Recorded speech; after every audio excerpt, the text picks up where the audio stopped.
Here's the rough agenda I hope to get through. We'll skip around a little bit.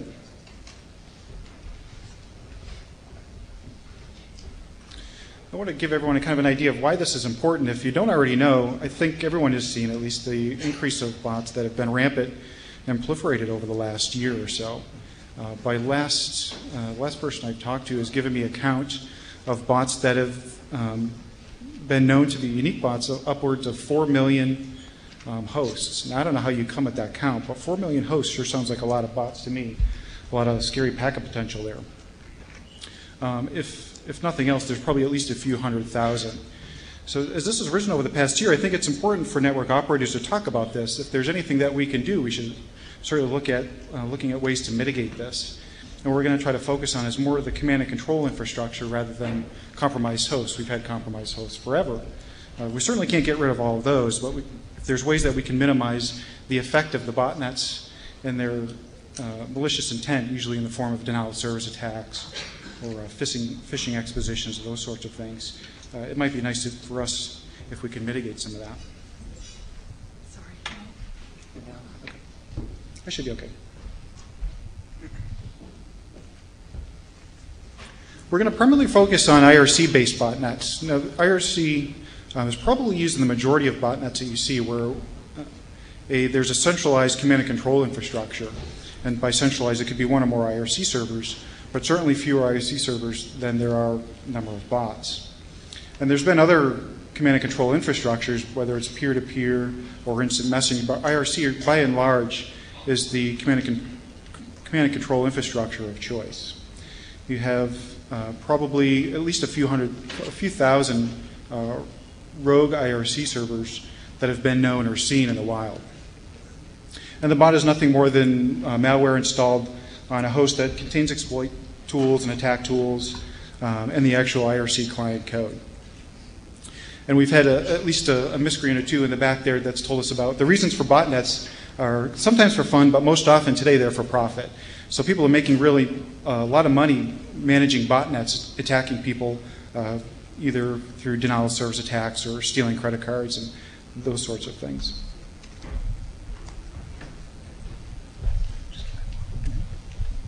Sorry, everyone. Obvious thing we're looking for power. There's really three parts to the basic command and control infrastructure of today's botnets that are based on IRC. There's the IRC servers themselves. Then there's the DNS names that are used to associate to those host addresses that are the IRC servers. And then there's often a vanity-based web page where the malware will be installed so the bots can go update themselves with new attack tools and new IRC client code.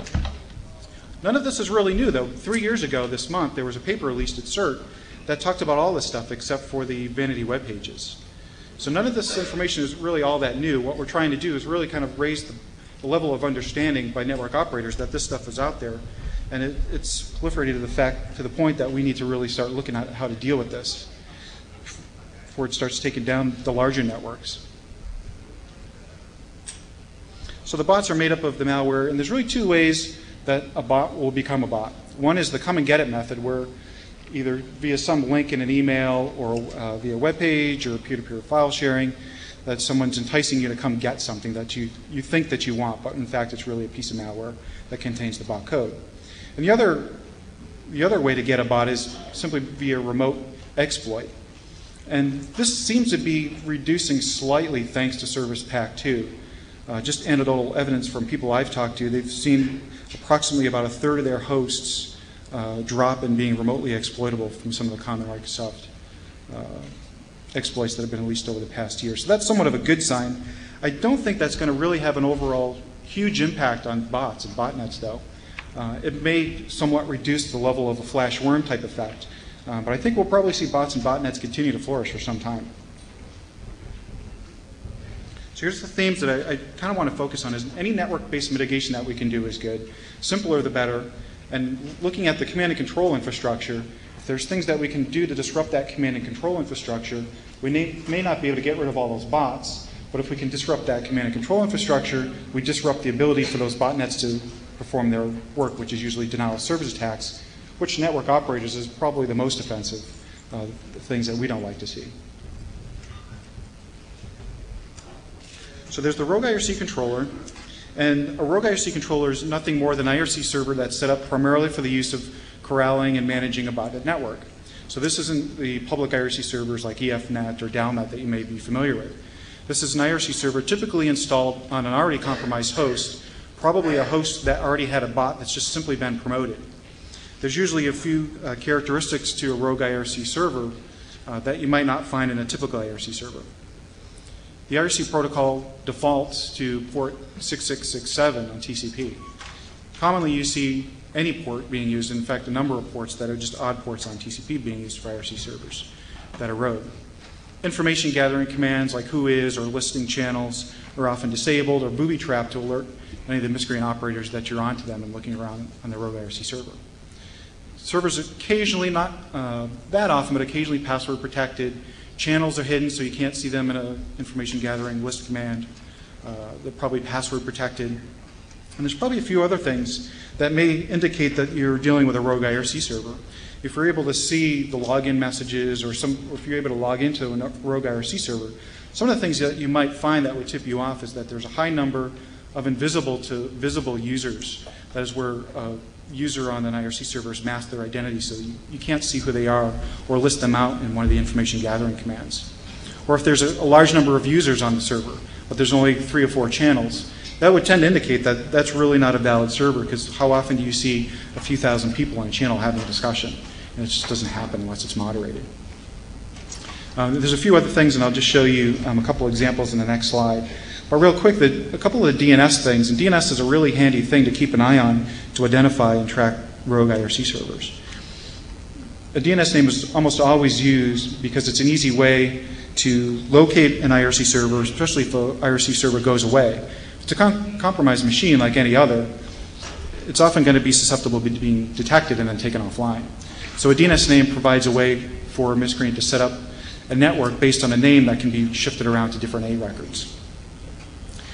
And believe it or not, a lot of the names that are associated with rogue IRC servers are pretty obvious. Once you see the name, it's often something that just looks rogue. So far, that's been a good thing, at least for the people who are fighting botnets. So here is a simplified example of what you might find if you were to watch a bot logging onto a rogue IRC server. Now, there's a number of things that's wrong with this picture. One, there's a couple of names here that either don't resolve or just don't exist. There's a large number of users that are invisible. There's a large number of users to channels available. There's only one operator online. Typically, if you have a significantly large IRC network, you're going to have more operators so that they can manage that network. If you only got one, that's usually a sign that it's a rogue IRC server as well. And of course, you got a suspicious-looking channel name as well as the topic for that channel. Then there's IRC networks that are set up to, appears to be primarily used for rogue, not rogue, but somewhat suspicious file sharing of wares or copyrighted material like movies or music. And it's not entirely clear that these IRC servers should be shut down completely, but certainly a lot of activity that occurs on them is at least or at best suspicious. And so this is not unlike peer-to-peer file sharing. Now, it's been said, and it's probably a good argument to make in this room, that these type of networks, even though they're bots and they're compromised and maybe have backdoor FTP servers on them, maybe this is something best left to the software police type of organizations. We've got enough problems to deal with attacks and other things. If this isn't impacting infrastructure, let someone else go after these for a change. And then, believe it or not, there are legitimate IRC servers. There's probably a few people in an IRC server and Nanog channel mocking my presentation right now. And but there's bots that tend to coalesce on these servers, generally for the purpose of migrating from one rogue IRC server to another. If you're running a rogue IRC server and it gets taken down, you need to move to another IRC server, obviously. But before you can do that, you might park yourself on a legitimate IRC server, kind of corral everyone together before you move off. And that happens pretty frequently. And of course, there's some miscreants who actually build their botnets on real IRC servers, although you don't find that a whole lot, especially not really large botnets. Luckily, most of the legitimate IRC servers are run by pretty good folks, and they tend to get rid of those bots pretty quickly. Although if you talk to them, they're pretty hesitant to kill off bots too quickly, because they know if they do, the people who run those botnets are going to come after them, and they have nothing to lose to do so. So IRC networks are often target of attacks. But if IRC servers can do a little bit more in monitoring, if they take a look at the spikes in their connections that come in, if they see a huge number of connections coming in at small intervals, that may be botnets coming in. If they see long idle connections, particularly for one channel, and with NICs that are analogous, where you've got a prefix to a NIC that everyone shares and then a few random characters after that, that usually indicates that there's a botnet forming there. And so they're in a unique position to actually find some of this stuff. And while they don't necessarily have to shut them all down and take the packet pain that comes with it, they could possibly report them to a group like DShield or MyNetWatchman to get some of those hosts cleaned out. DNS plays a very important role for miscreants in rogue IRC servers. One or more IP addresses can be associated with a name, and the name is very easy to come by. You can typically get a name for free or very low cost from a number of providers all over the world. And the records that are used for rogue IRC servers, well, often they look rogue in the name themselves. One of the clues often is you see that the TTL of that record is very low. Usually it's on the order of 5 minutes or even a few seconds. Just in case an actual host goes away, they can update that record so they can point their bots at a different server. And I'm not really much of a Perl programmer. I say I know combat Perl, and I created this script called DNS Watch that you can watch DNS records change over time.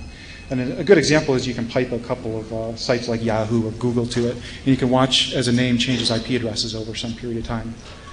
And so you could, if you can't get an A record pulled from a DNS provider, you might be able to at least monitor where that A record points over some period of your monitoring time. So in order to find DNS, there's probably at least 3 ways that you can do so. If you run a DNS server that's recursive for a bunch of hosts that may have bots, you can certainly turn on query logging. I'm most familiar with bind, so any of my DNS examples are going to be associated with bind. But you can turn on query logging. Very few people seem to do that, probably because of the performance impact that involves in the disk space that it's going to take. But that's one option. What it doesn't give you, though, is the A records. It just gives you the name that host you're querying for. The other, kind of a newer technique, which is a really interesting one, and I think a really useful one, is that people can set up a packet capture on their egress points or points where DNS traffic crosses between their network, and they look for the responses coming back from queries going to servers outside their network. And what you're looking for is you're looking to capture an A record that has both the query that was named, the name that was queried for, and then the A records associated with that query. And you take that information, you don't really need to know specifically who's querying for it. You just want to build a database of names associated to IP addresses over time, so that you can take a look if you see or suspect a particular host is a rogue controller, or if you suspect a particular name, you can search through your database and associate one with the other. And what that buys you over the query logging is that you have a history.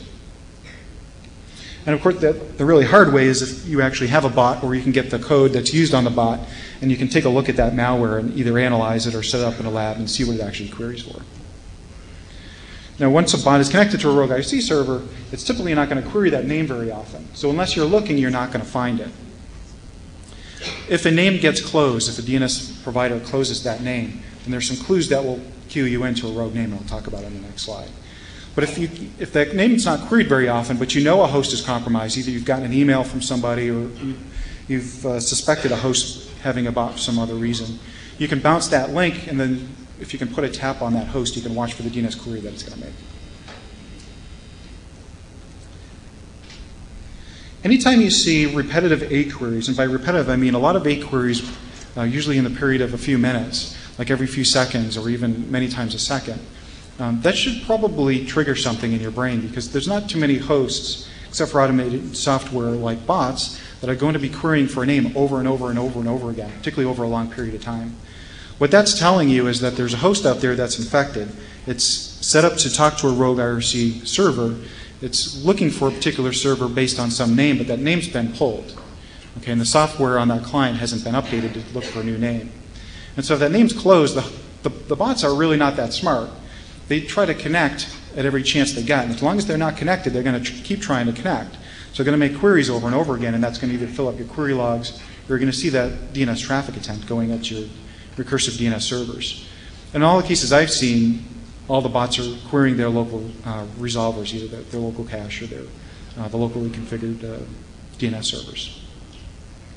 If you suspect spam bots in your network, you can certainly look for MX queries, obviously for hosts that you don't think are running mail servers.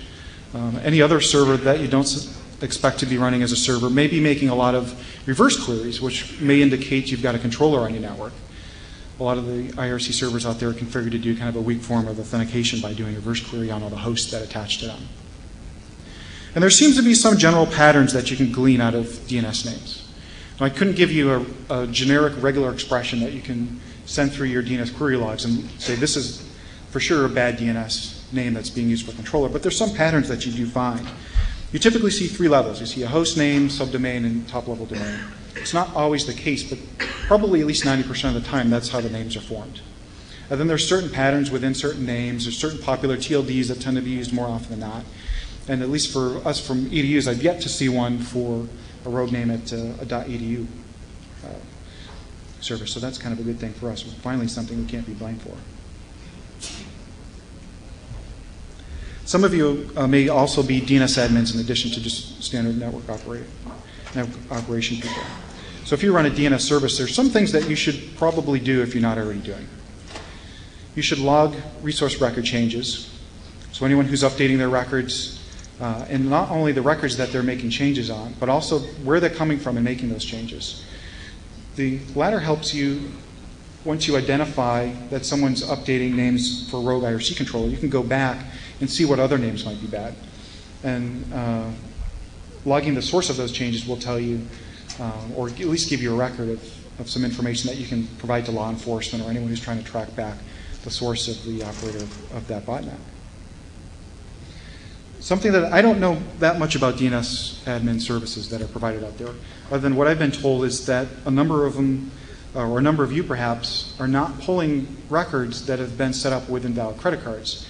If you find that you've been swindled with an invalid credit card, go look through your records and pull any record that's associated with those invalid credit cards. Just kind of makes sense to me. I don't know what the issues are there. Maybe it's just too much work to do. Certainly a lot of DNS providers have providing a free service or a low-cost service, maybe just don't have enough staff to handle some of this. And one of the best things that you can do if you're a DNS admin and you've discovered a name that's been bad is not just pull the record entirely, but set the TTL fairly high. And I would recommend at least a minimum of 7 days and maybe up to 30 days. 60-something years is probably too long, but at least 30 days or 7 days even at the minimum would be a nice setting. What that does is it kind of poisons that local recursive server where the bots may be, so that when that record gets updated, they're still querying for a name that's been closed. Now, which address do you close with? Do you point the record at a loopback address? Do you point it at an RFC 1918 address? Do you point it at something else? There's still some debate about what the standard address should be when you close a name. And it probably won't ever be an agreement because it's going to differ for different people. I'll just tell you that if you use an RFC 1918 address, people who have bots may end up actually trying to contact legitimate hosts. They may actually be using that address space within their network. So that address space is particularly a problem. If you use another kind of address space like testnet or any other reserve space, you never know if that's going to be in use or not. I tend to think 240/4 might be a good one because I've never heard of anyone actually using that address space. Although if you're using it, I'd be just curious to know that you are. Loopback tends to be the most popular address to close with, but there is one potential problem with a loopback address. If you point a record at a loopback address, if you remember back when Blaster came out, a bunch of people set the Windows Update name to a loopback address, and then realized when the worm went to attack the Windows Update address, they saw this strange traffic on the network. They saw all these packets from a source address to all these strange destination addresses within their network, all these spoofed source addresses. What happened is Blaster actually source spoofed the attack to the Windows Update address. But the Windows Update address was pointed at 127 in a lot of people's organizations who kind of preempted Microsoft. And so what they did was the worm actually sent out a packet with a source spoofed address attacking themselves, which they probably were not running a web server, but yet still would respond to that fake spoof source address. And so then that packet would actually bounce off their host and head out to nowhere. So it's questionable which address you set it to close with. Use what's best for you, I suppose. But if we could come to a standard, I suppose that might be nice. So at least we know that it's been closed. And if you're a DNS admin, if you've got a name that's closed, it's probably a good idea to share it with other DNS admins through a DNS black hole list, like the link I tried here. And the reason is that if the miscreant, owns a particular domain, they can easily move it to somebody else. So you want to let others know that, hey, this domain is bad, and you don't want to let people set up names under this. Finally, as kind of the last resort, this is a little bit of a pain to set up, but you can do a black hole or a sinkhole. And here again, example with bind. You can set up any number of zone records based on a host name that you suspect is bad. And so in your named.conf file, you could set up all these zones. It could be rogue.example.net or paxor.example.net or whatever the name is. And you can point them all to this db bad name. And then this db bad name is just a generic zone file. The most important thing probably being at the bottom here, the A record that it actually points to. And all this does is says, anytime anyone's going to query for that name, they're just going to get back that address. Okay? So you can black hole or sinkhole them or however you want to do it. Of course, some of the bind purists may be freaking out, and that may not be the best thing to do if you really care about the consistency of the database, but certainly as a last resort, that might be an option. Now there's a problem. DNS is a really handy thing to know, and if you know DNS and you can close DNS for a botnet, that really helps a lot. But there's a problem, because there's multiple pieces to the command and control infrastructure. There's DNS, but there's also an IP address, or multiple IP addresses. There may even be multiple DNS names. If you close one and not the other, the botnet may still live without even losing a single bot, maybe with even minimal downtime. There's actually some redundancy built right in. If you close the name, but the controller host is still up and all the bots are connected, all the miscreant has to do is tell all the bots to update their code to point to a new DNS name. So the next time they get disconnected, they're going to query for the new name. And vice versa. The reverse is also true. If the controller goes away, but the name is still there, and the TTL is really small, it's going to only take probably a few seconds or a few minutes to query for the new address associated with that name. I don't know exactly how to fix this problem because usually the address and the name are not managed by the same entity. So it's kind of a difficult problem to figure out how to actually do both at the same time. Now, some ideas that have been bandied about a little bit with DNS software hacks, I would call them. One, not so much specific to botnets themselves, but what you see when a name gets closed, if a botnet still has, or the bots in the botnet still has the same malware and they're still querying for a name that's been closed, you see those repetitive queries happening over and over again. And because it's a recursive query, at least the bind with what I'm familiar with, has to create essentially state for each query as it goes and tries to fetch the full record. And there's usually a limit in some period or some interval of queries that clients can make. And if things are querying recursively fast enough, you can reach that limit and then it shuts down every other host from making recursive queries. So a knob that might be useful is to have a rate limiter for recursive queries, or what I would prefer actually is some kind of red queue mechanism. You can possibly do this in your OS, in your stack, or your upstream router. You may not be able to do it specific to the recursive queries, but I know of people who have tried to do that as well. The other thing that could be useful, a feature request in some DNS software, is to have a regular expression support so that you can more easily sinkhole or black hole names. So rather than having to do that kind of black hole sinkhole zone hack that we had before, having something you can do possibly without even having to restart your name server is to be able to say anything from paxor.net gets black holed or sinkholed. Okay. Again, that may be kind of mucking with the that unique DNS database. That may not be such a good thing, but it might be an option some people are looking for. And I snuck in a bullet point here that's probably not in the slides that you have online. Another thing that stops people from even looking at DNS is they don't log the queries because of the performance impact. So something that we're all familiar with in NetFlow is having a sampling mechanism. So while you may not be able to get a record of every single packet that goes through your box, the same thing for DNS. We may not need every single log record for a query in our DNS server, but if we had a sample, that might be at least useful, reduce the performance impact, and reduce the disk space requirements. Now, the network mitigation techniques are actually a little bit harder to come up with concretely because unless you've got eyes into your network where you can do packet inspection, that is, you can analyze the contents of packets, figuring out what a bot is and what a botnet controller looks like is relatively difficult. But some general recommendations you've all heard or mostly heard before is the maintaining flows, setting up bug on and dark space monitoring. The one that you don't hear talk about too much, but which is even more useful, is having a distributed microblock sinkhole or a black hole.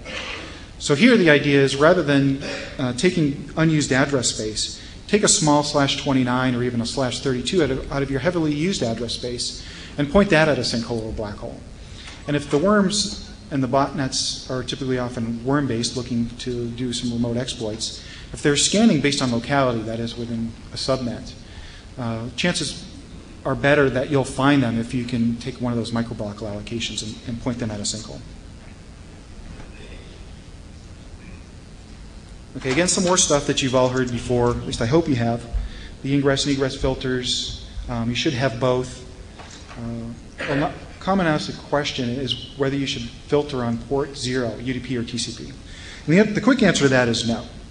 And the reason for that is because you end up having fragments that will look like port 0.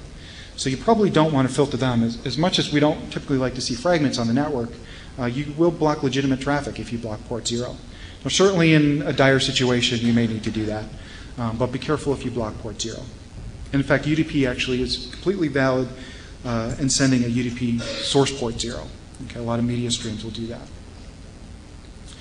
On the nanog list and other places people have talked about and implemented, filtering for bots or the controllers, and that's something that has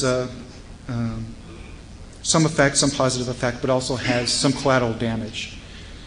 Keep in mind that bots and botnet controllers may be more than just a Windows PC in someone's home. Maybe a virtual server, it may be something that's kind of important to someone that's actually in production use. Now, you may say too bad, and that's fine. A lot of people will do that. But certainly your mileage may vary. And again, bots and botnet controllers come and go. So that list has to be maintained and kept up to date.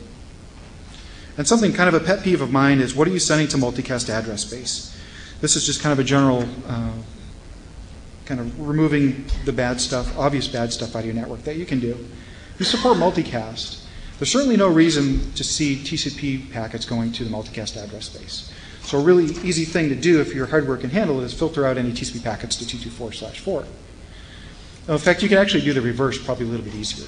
You could say, I only want to allow certain things to 224/4, and we could talk about that at NSPsec BOF or later offline if you'd like. But there's a lot of stuff that you can pull out of that address space that shouldn't be there.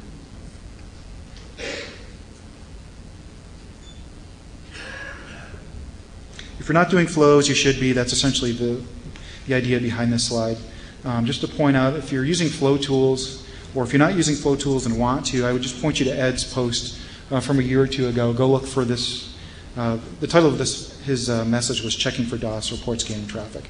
He had a real simple one-liner, basically using flow tools, piping to awk, and it actually works pretty well in detecting scanners or denial of service attacks on your flows. A new tool that's coming available, and I highly recommend people check it out, is called NFDump. It's actually part of a larger package, but the idea is similar to flow tools. It's a collector, it's got some reporting tools and so forth. But the real nice thing about this is it's based on TCP dump syntax. So if you're familiar with flow tools, one of the pains has always been you've got to create an nflow filter file, and you've got to kind of set that up manually, or it's a little bit pain to set up via a script. But with NFDump, if you can do it like TCP dump syntax, you can really make your scripts a little bit simpler or interface that on a web page a little bit easier. So it's still relatively new. It doesn't have the full feature set. But because it's being actively developed, so you can go check that out and get all your features that you want in there. Now, some general things that may lead you to believe that there's botnets or controllers active somewhere on your network, or suspicious traffic that you may want to take a closer look at. And there's a number of things that you can come up with. Kind of figuring out how to create your algorithms and pull this stuff out and make any sense of it is a little bit tricky, but just to give you some general ideas. If you do just flow monitoring at your borders, and some of the large networks probably don't do that, they have them everywhere, but for some of the smaller networks that have lots of subnets, you really kind of want to try to do flow monitoring at your edges as much as possible.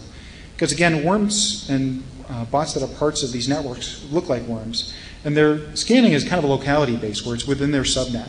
So if you're only monitoring flows at your border, you may miss a lot of activity. And so if you can see these scans and you can associate them with a TCP connection, possibly to some controller, you may be spotted bot or the rogue controller itself. So of course, anything to dark space or short flows or lots of flows from a single source to multiple destinations. If you see a lot of flows, SYN packets going out with resets or unreachables coming back, so that could be scanning coming in. You can also do analysis based on packet sizes. IRC traffic is typically not going to be a bunch of 1,500 byte packets. It's very interactive, it's very conversational. So if you see traffic that kind of follows that pattern, you can put that into your suspect list as well. A lot of bots infect each other remotely and pass the exploit code, usually over FTP on a standard or a odd number port, or via TFTP. So if you see TFTP in particular in your network, and you see a lot of it, particularly from one or two hosts, certainly that would be a suspect host that might have a lot. Here's some network hacks. I don't know that these should be implemented or even discussed further than here, but the first one is kind of interesting. And XP has kind of done this with Service Pack 2, by the way. If there was, we have packet rate limiters, so you've got and red queues and all kinds of dropping algorithms, but that's all based on packets. If we had something similar based on flows, that would be a good system to alarm, at least, based on someone who's trying to talk to a lot of hosts within a short interval. That's usually indicative of file sharing, for one, at least in our universities, but also for scanning attempts. Okay. Sometimes for denial of service attacks, too, if you're considering the source address. People talking about using internet pricing schemes again. That was a big research topic a while back. That seemed to have died, but maybe that's coming back and people have to relearn a bunch of lessons there. I don't know how that's actually going to pan out. I suspect it probably won't work for the majority of networks, but it's certainly something to consider, I suppose. Then there's people who can go around and hunt out the bots and report malware, report rogue IRC servers, a thankless job. Doesn't seem to have that much of an impact if you look at it individually. But if enough people are reporting this stuff and doing something about it, and maybe coming up with some nice ideas to make things easier to stop and mitigate this stuff, maybe that is, old-fashioned hard work is the way to go. Now I've just got a bunch of miscellaneous slides here at the end. This is just a simple example of if you're wanting to try to catch bots, you can really do so with XP unpatched. Just by setting up IPsec filters, and I won't go through each one of these lines. But the basic idea is here, you can set it up so that your host will actually capture a bot. It'll be able to be infected, but it won't be able to send out attack traffic like on port TCP 445 or TCP port 135. And you can put in some custom rules for yourself. Now this actually is not perfect. There's cases where this fails. And certainly if the host gets compromised, if the malware is smart enough, it could turn this stuff off. So far I don't ever see bots doing that, but certainly it's not beyond the possibility. Most of us have routers, so that might be actually better just put that in line, and you can effectively do the same thing. Things that don't help much, there's a few of them, and I would recommend it against all of these. If you find a rogue IRC server, it's usually not a good idea to go check it out, start doing whois commands, start trying to engage in chat with the person who's operating it. At best, you'll get kicked off. At worst, you'll be drinking out of a fire hose. So I don't generally recommend that for most people. There's really no reason you need to do that. If you can capture some of the traffic and you know it's a rogue IRC server, that's all you need to know. Unless you're doing, unless you're Rob Thomas, I guess. He likes to play in the underground. But for most people, I don't recommend doing that. If you do find rogue controllers or bots, don't just tell your friends about them. Say, hey, there's a rogue controller, check your flows. That doesn't really solve much. Most people won't have flows because there's enough bots to go around. Most people aren't going to have the same bots you have. But what you can do is at least report it to someone who's responsible. And if you don't know about the Team Kimmerer whois server, run this command and find out about it. It's a really handy thing to have. It tells you essentially which AS is responsible for routing a particular address. And the other thing, I don't think you find this in many ISPs, but you would find this in end organizations. Those who would block the standard IRC protocol, port 6667. First of all, any of you opposed to port filtering like I am, it's just kind of a dumb idea. There's just too many bit combinations to filter on that you'll never filter them all. But really more importantly, there's no reason that a rogue controller has to use port 6667. While a lot of them do, a lot of them don't. Okay, so that really isn't going to solve your problem. Some additional things that go over real briefly. If you are the recipient of if you happen to be a lucky recipient of a botnet controller, and I suspect a lot of you have probably had these either unintentionally or maybe perhaps on purpose, you can take over that controller either if you have the name or the address. I generally wouldn't recommend this either, but it's been done. You can corral all the bots and see all the bots that are connecting to it. Not something for the weak of heart, I suppose. IRC traffic is rhythmic. If there's no activity, there's a ping-pong keep-alive mechanism that happens. So it seems to vary depending on the IRC server that's used, but typically run from 15 to a couple of minutes, where there'll be ping-pong packets that go back and forth. And again, there's specific patterns to IRC traffic as well. And you certainly wouldn't expect to see lots of 1,500 byte packets going between bots and the botnet servers. Any Windows host with a port 113 open has probably got a bot on it. That's probably the one port that's not open by default on Windows. FTP ports or FTP services on odd ports is often a bad sign. That's probably one of those gray area botnets where there's a private FTP server serving up music files or movies. And again, if you can get past kind of the legal and the privacy issues, if you can actually look at the packets, you can do a lot more. There's not been a whole lot of effort to encrypt a lot of this stuff. So if you can match on certain signatures and strings, more than just flows and packet sizes and that sort of thing, you can probably find most of the bots or most of the rogue controllers just based on a few well-known strings, because there's not a lot of deviation between what they're actually sending and receiving as far as the plain text goes. Now, the bad news is there's lots of things that a miscreant could do to really harden these botnets to make it harder for any of us to stop them or mitigate them. One of the most obvious is to encrypt stuff. Once that happens, it's going to be really hard, other than the hard work of going out and finding a bot or the malware that's used on the bot, to see what's going on. Why this hasn't happened is not entirely clear, but probably the best answer is because it doesn't need to. The miscreants just don't need to do this. The other option may be that it does add some overhead to the malware. I don't think that much. That would certainly make it impossible. 300 kilobytes maybe a couple of megs at the most. That doesn't seem like a whole lot of effort to harden a botnet. So once that starts happening, if it does, that's not going to be good. That's going to make the job of finding this stuff a lot harder. IRC will probably be the dominant command and control infrastructure because it's easy and it works really well. There's probably not a reason to use anything else. It scales really well.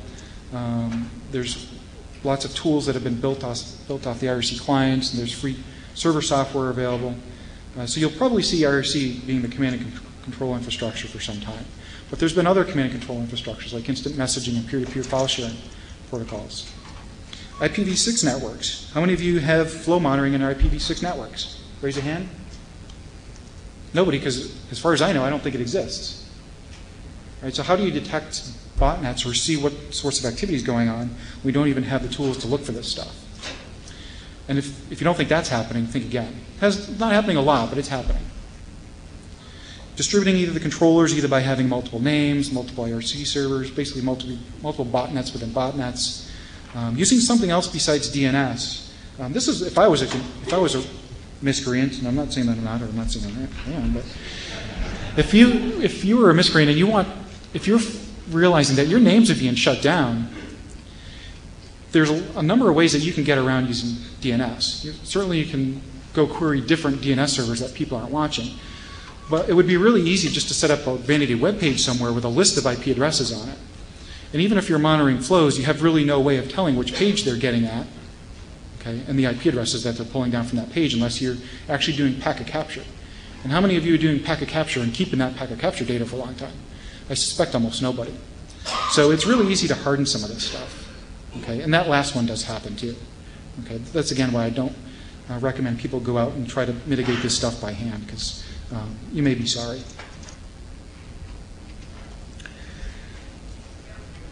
Some of the people, now network operators can't do this by themselves. We could possibly help with some of this, but I think most people here would agree it's not our job to go fix all these bots. But if we can help, I would argue that we should do something.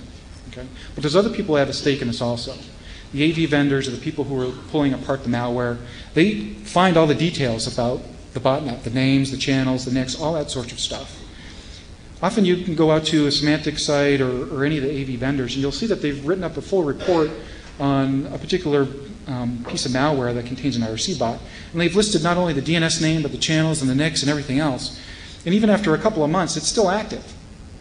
So they find all this information, and what do they do with it? They just post it to a web page and they kind of move on. I don't necessarily blame them. They've probably got lots of this stuff to look at and lots of better things to do than go close this stuff. But it might be nice for them to maybe at least have a central reporting facility for some of these names or addresses that are being used. So it'd be closed down a lot faster. One of the things I would like as kind of an end organization is if anyone who's running a DNS service allows people to point names at various IP addresses, I'd kind of like to know when you're pointing names at my IP addresses. Because generally we don't allow that. So if that's happening, I'd kind of like to know about it. And if it's something that's happening, I'd go take a look at it and see if it's being used for inappropriate purposes. Now the big ISPs probably don't need the service. It just wouldn't be something that they could manage.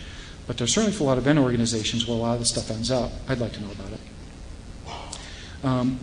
IRC operators have a tough time because they usually volunteer and don't have a lot of spare time to do these sorts of things. But the more they can pass information on to us, certainly we can help them out.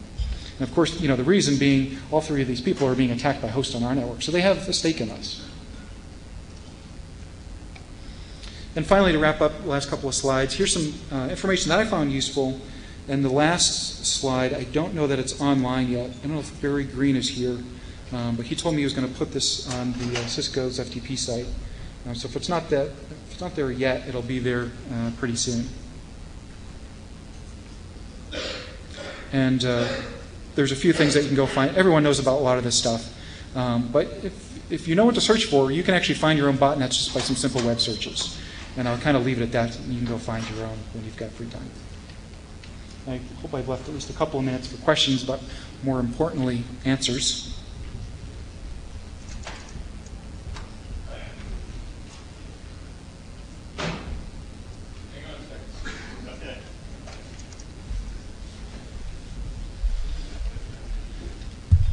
This is inappropriately set for Nordic people, so I find it useful. How long do you expect to keep logs? I mean, you were talking about doing tracing and logging and keeping that kind of stuff, and increasingly I'm getting pushback from legal and administrative people that keeping logs is a bad thing. So help me reconcile this. Well, I can tell you as much disk space as you have, if you can use it, that's nice, because with something like DNS query logs, it's going to take a lot of space. You're probably not going to be able to keep that much anyways. Got about a half a terabyte of spool. Okay. Well, that's still probably not going to be that many logs, really, for some organizations. I can tell you what I do. I don't tend to keep it more than 1 to 3 months. Because after that point, it's really stale, and you can't really do much with at least DNS query logs after that point. And I'm like you, I don't want to keep it very long either, or I'm like the lawyers. I don't want to be in a situation where I have to have it. I don't want it to be subpoenaed, actually. Yeah. So if it's a week or two old, it's probably not going to be that much use anyways. Particularly with botnets, the names tend to change pretty often. So what may be pointing to one host one day will be pointing to 2 or 3 different hosts the next day. Okay. And you have intimated or suggested a couple of other ways of actually identifying bot activity other than yet another abuse of the DNS. Do you know anybody that's actually working on that? Which example are you referring to? Like the packet capture? Packet capture is a big hammer. Anyway, maybe I should take this up in the security BOF thing this evening. So let me do that. Yeah, there's lots of details I had to leave out. And some details I wanted to leave out because I didn't want certain people searching for certain strings and finding my name attached to it. I know you had something to say. Hi, Nanog. Hi, Nanog. That's more like it. And I am too. So I'm Rob Thomas with Team Cumry, and I'd like to thank John for putting together an excellent presentation. But I wanted to highlight a couple things. Thank you, John.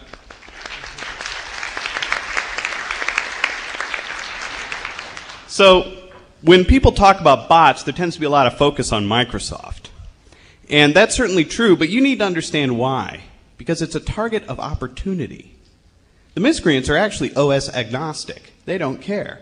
So how many of you have Juniper routers? You've got bot. It turns out Juniper routers are awesome little platforms for compiling FreeBSD bots, Chi10, Knight, and running them. And lately, the miscreants have been scanning for TCP/22, easily guessed logins and passwords, and they put their bot on there.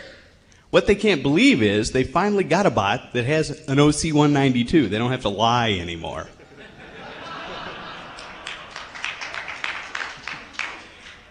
They're increasingly moving to Unix-based bots because, remember, John said something early, but it was really the crux of this, is that it's all about profit. That's how these people are making a living. So they go to Unix-based bots. Why? Shock, amazement, Windows crashes. They can't keep their Windows bots up any longer than your users can keep their machines up. The record right now in the underground is 14 different active bots on a single Windows machine. That's pretty cool. Even the miscreants couldn't believe that thing booted. The bots themselves are used by people who are not technical. By and large, those running botnets and using them for spam and DDoS extortion things, they're not technical people. For this reason, for example, a bot binary compiled by this gentleman for me, because I'm not a techie, will cost me $450 to $500 US. That's what I will pay him to type /configure. You didn't know how much you were worth, did you? So you have to understand the motivation here is money. There's something you need to know about every single bot. So you may be thinking bots, DDoS, scan, and exploit. I don't have time for that. Every single bot has keystroke logging capability, and it actively hunts for financial data on the machines it infects. That means it's pulling people's bank accounts, their PayPal accounts, their Western Union accounts, and then they clean them out. Many of the botnets we see built today are simply built to be sold to those who will clean out those bank accounts. Or worse, we use those bank accounts to move money through. Are you familiar with the underground term cashier? What is a cashier? Here's how mad elite their skills are. A cashier is somebody who lives in the United States generally, has a US-based phone number, and makes calls all day long cleaning out bank accounts. They will get 50% of the proceeds for doing this for somebody who has bots that have these bank accounts. So when you think about bots and when you think about the threat and the nature of the threat, the thing you need to keep in mind is it's about the Benjamins. It's not about DDoS. It's not about who's cool. It's a business. And it's a very successful business. That's it.